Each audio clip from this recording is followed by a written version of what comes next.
direct du Palais de l'Europe qui accueille la 3e édition du Salon des artistes amateurs. 3e édition avec mon invitée Christelle Esperto qui est la directrice de l'EMAP, l'école municipale d'art plastique de Menton. Bonjour Christelle. Bonjour Nadine. Bon, alors, qu'est-ce qui a motivé cette 3e édition? Parce qu'il y a eu une première édition en 2019, après en 2021, et donc, quelques années après, 2024, la motivation? La motivation, c'est de retrouver justement des artistes éclairés, amateurs, qui sont aussi des anciens et certains encore des élèves de l'école municipale d'art plastique.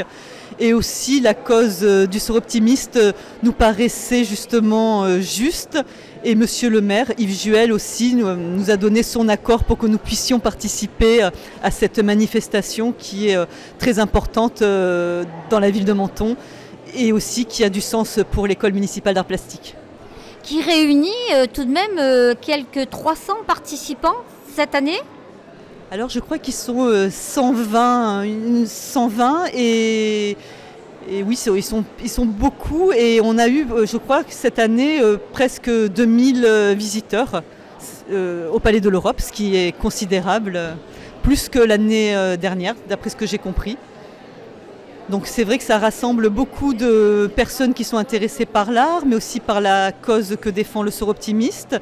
Et je trouve que cet engagement peut être aussi intéressant pour nous de porter une contribution grâce à l'art et grâce aux ateliers artistiques que nous avons mis en place spécialement pour cette manifestation. Alors c'est l'art sous toutes ses formes puisqu'il y a sculpture, céramique, peinture, mais pas que.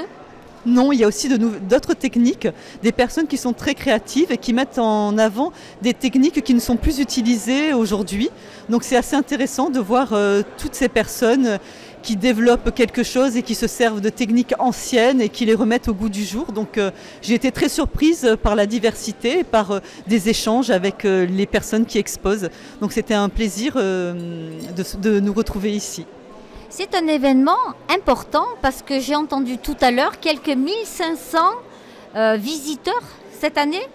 Oui, même un peu plus, je crois. Oui, c'est pas loin de 1800 et c'est énorme. Les gens qui se sont mobilisés pour voir cela et apparemment il y a un public nouveau, donc c'est vraiment très intéressant. Est-ce qu'on peut déjà parler de la prochaine édition? Parce que là déjà cette année il y a eu des nouveautés. Alors pour 2025 peut-être? Eh bien 2025, je pense déjà qu'il y aura de nouveaux participants. Plein de gens se sont inscrits à cette belle manifestation, de nouveaux arrivants. Donc je pense que le Sort Optimiste aura encore plus de succès l'année prochaine puisqu'il fait que s'agrandir et de nouveaux artistes se greffent aux anciens. Donc c'est une belle réussite et je leur souhaite une belle continuation. Merci infiniment. À bientôt, Christelle. Merci Nadine pour tout et merci pour ta présence et ton intérêt pour l'art aussi. Merci. Merci, à bientôt. Radio Topside. Votre radio digitale de proximité à Menton.